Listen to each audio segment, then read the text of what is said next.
Hello, friends. I hope you're having a good Sunday. Chicago is blue sky and warm and very windy. Everything is blowing around. And it's International Women's Day. So if you're a woman, celebrating you. And if you love women, tell them you love them.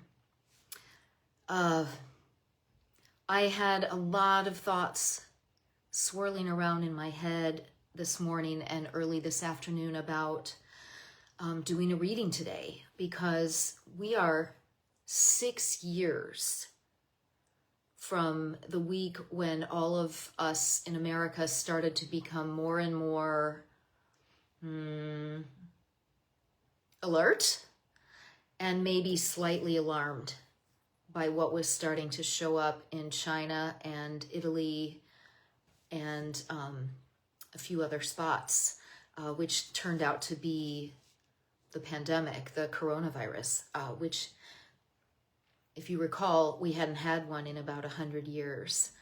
And something that I found myself thinking about a lot is how much our culture has changed in those 6 years.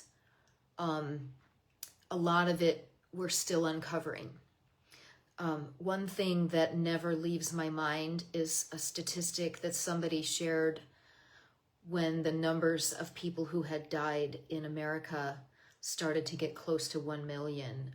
And it was that the average person who died had 9 people around them whose lives were deeply affected. Family, friends, co-workers, etc. People that relied on them for some reason or another, not just loved, but relied on them. And I think about that a lot when there is violence, that whenever somebody dies, we sort of get overwhelmed by, if it's more than one person, if it's 10, if it's 100, if it's 1 million, our emotions kind of shut down and reject it. It's too much to bear. So I think about that a lot. And what I think about right now that it's been 8 days or so since we have found ourselves in this conflict that doesn't seem to have an actual cause. People are dying. Little girls on their first day of school were bombed, and I feel like it's barely being spoken of. All those little girls with their hair braided and their lunches gathered up and their best outfits on and their cleanest socks and undies and just feeling so excited. And those parents and loved ones kissing them goodbye.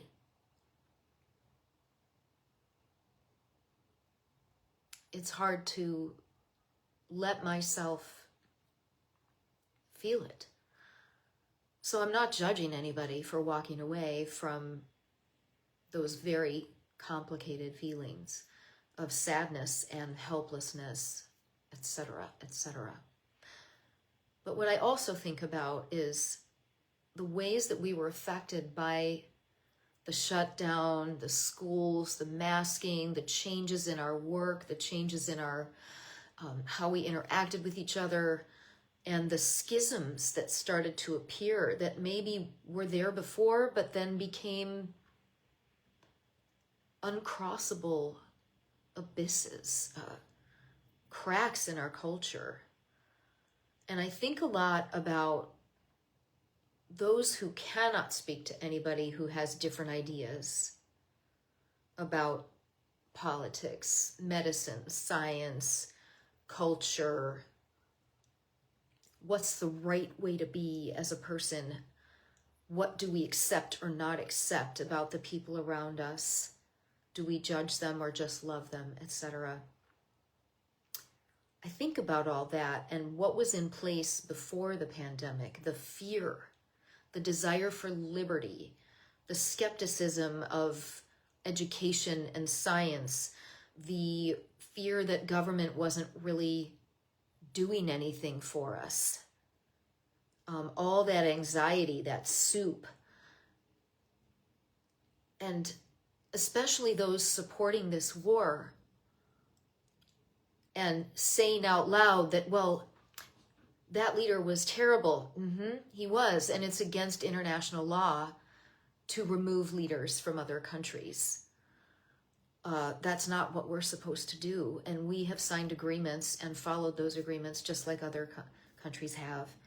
And where does it stop? If we remove one leader, where else do we remove leaders? It's a never-ending, violence is never ending. It just boom, boom, and people are subdued, or they don't fight back right away.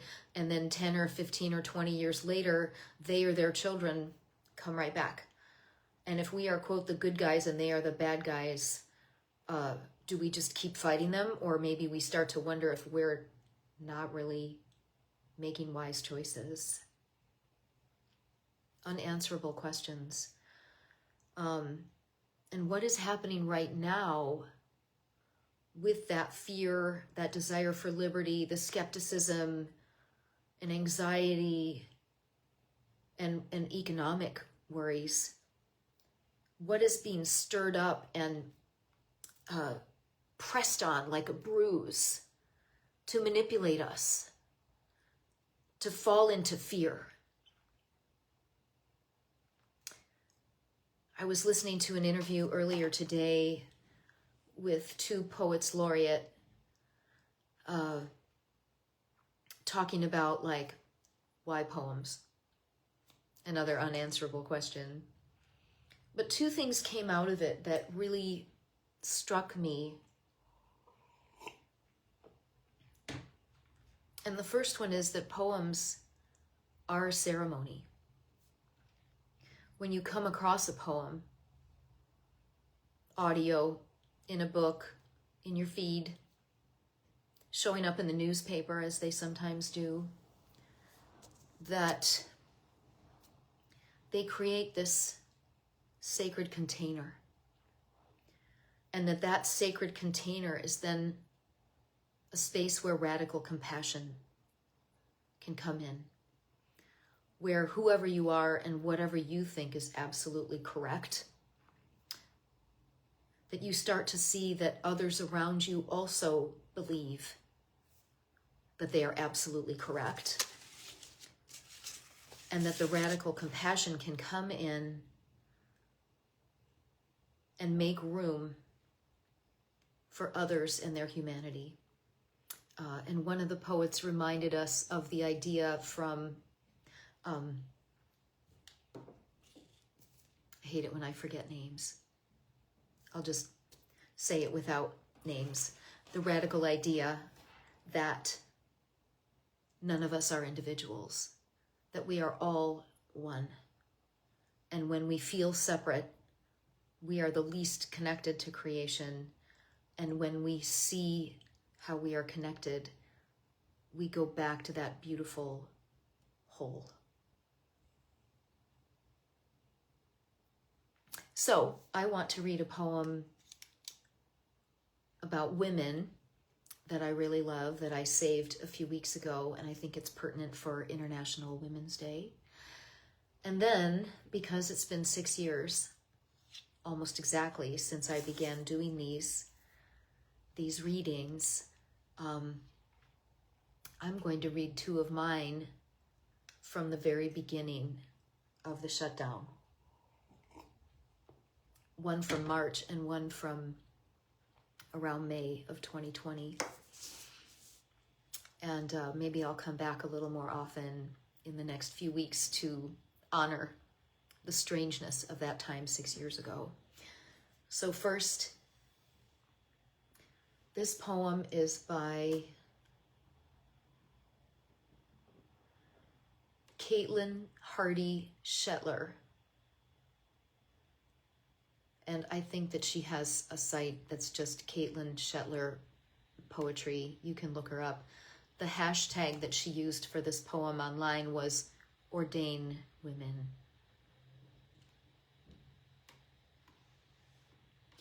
God is a mother, and with that sentence the world stops.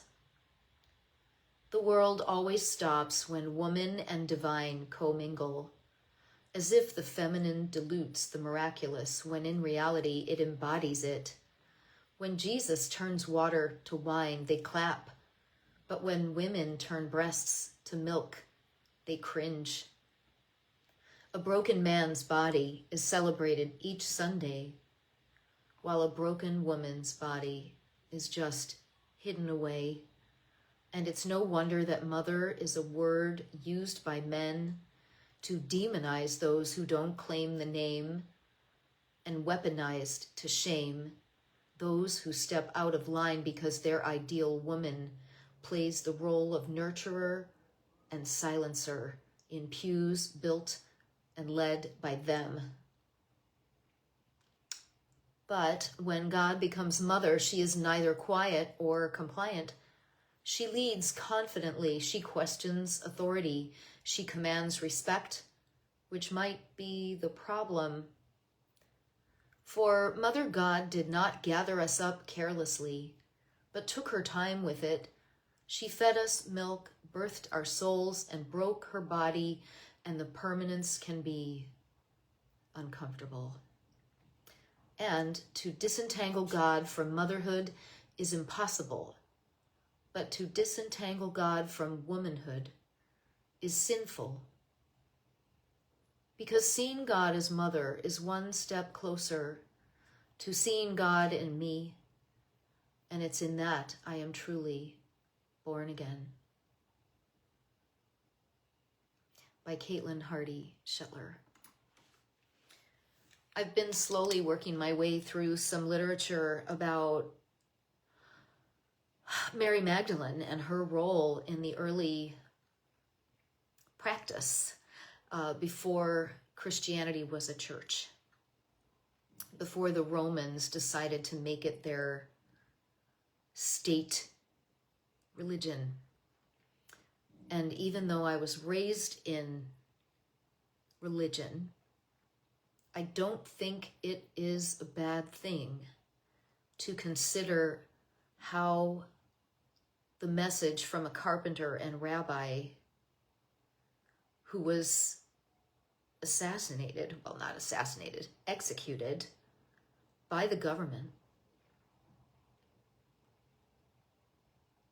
could have been changed subtly once they decided to use that religion as part of how they managed people. And I've come to think that Mary Magdalene may have been just as important in many ways as Jesus in the Christian church, and that people in power were deeply uncomfortable with women having an equal role. I don't want to argue about divinity or eternal life. I'm just saying that humans have a way of covering up things that are inconvenient. And if you're paying attention, the same day that the bombs started dropping on Iran, more files were released about Jeffrey Epstein that were, quote, hidden or overlooked, that pointed fingers at some extremely important and famous people. And they are continuing to drip out evidence. And I think part of why our culture is accepting this extremely slow walk toward understanding what really happened is that there's a lot of our culture that does not think of these little girls as little girls. He exploited little girls.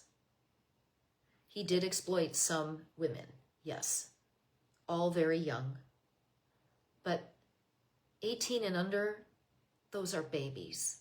12 to 15, they don't even know what's going on, especially 20, 30 years ago, however long that was. International Women's Day should be a day to stress that we have a culture almost worldwide where half the population is considered inferior.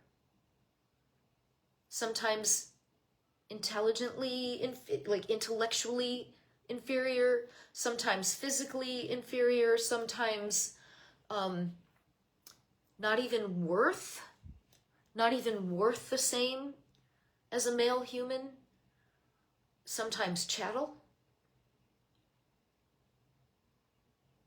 It's got to change. All right, two more. One from right after we shut down, when we were all quite confused, and another from when we were starting to get used to being stuck at home. But, you know, in the beginning, we thought it was going to be a few weeks. So this first one I wrote on the 20th of March, 2020. It's called Shelter in Place. We tie on our shoes, hats pulled over ears, to trek in the slanted morning light, pale gold as it is in this early springtime. I remark on the daffodil's height, the yellow or lilac crocus, and snowdrops rising from the ground, cover block after block impervious to the contagion we avoid. Dogs and their solitary humans pass to wave and ask, "How are you?" A safe parkway distant. We smile, but it's less than we want to say. Midwestern polite, each soul we see shies from saying more. My husband wonders aloud, what will our life be like after? How will things change? Will they? This week passed like underwater running, effortful, heartbeatful, with little progress. I woke grateful for our warm, beautiful space, for my man and my son, for our kindness, patient with each other, though we all hear the buzz, our worries like a mosquito we can't locate, whining in our ears, like a tsunami coming, but how large, how far inland should we run to stay safe? I was housebound twice, age 10. A year bracketed with walking pneumonia and chickenpox. How strange it was, my friends passing classwork at the screen door slamming, that odd man out feeling missing school days of playground drama. Keeping social distance now as we must. We are bicycle wheel spokes, holding apart, spinning in sync as they do, never touching, striving at once, pedal, pedal, pedal, to our shared destination on our rotating planet. An original, Shelter in Place. The other is from the 20th of May, 2020. It was very interesting during those first several weeks of being stuck at home. What has always happened to me when a poem is ready to come happened more often and more insistently. I've written about this, but when a poem comes, tap, tap, tap, and tells me it's ready to come, I must answer. If I don't, and I scribble down the ideas, I never really get that poem quite right. If I really want it to be born, I have to jump in that barrel and go over the falls with it. And these two were just like that. This second one is called Saving the Hive. It goes like this. The marauders are at the honeybee's doorway, mandibles clacking their deadly desire to behead them, ripping thoraxes to feed their ravenous young. Instead, the murders are derailed by hugs. Honeybees love one another fully, bodily, vibrating as one. They lure them in, surrounding each hornet in a humming cocoon. A few are sacrificed, But the terrorists can't take the hot buzz of their prey, the temperature essential for life and love, an offering for the whole, the communal body, its own defense against the armored hunters.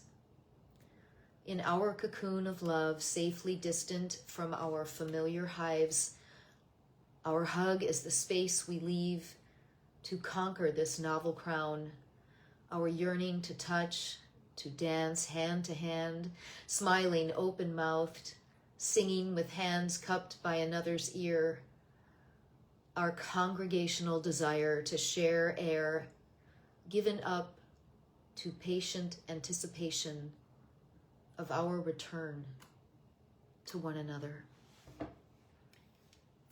Saving the Hive from May of 2020.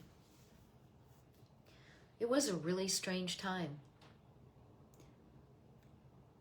I did feel very seriously about protecting people from the virus. I followed the rules. I wore a mask to protect others just in case I was sick and didn't know. I knew the mask couldn't really protect me very well, but it would certainly slow down anything that I might expose others to.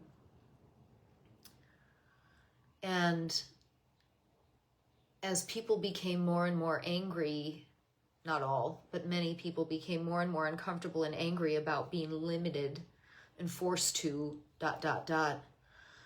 I was watching people I knew get sick and die. And I was watching relatives of people I knew get extremely sick and need to be hospitalized and eventually recover.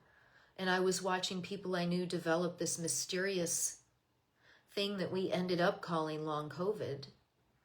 And I watched my own son in October of 2020 become so ill that he had to be hospitalized for several days, almost a week. And he had a new variant of COVID that couldn't even be tested for. So it was just by symptoms alone that the doctors knew at least a little about how to treat him and help him recover. And all around me were people who doubted and were angry and felt put upon. And it was really hard to talk to each other. That's a cat. Do you want up? Come here. Sorry. It was hard.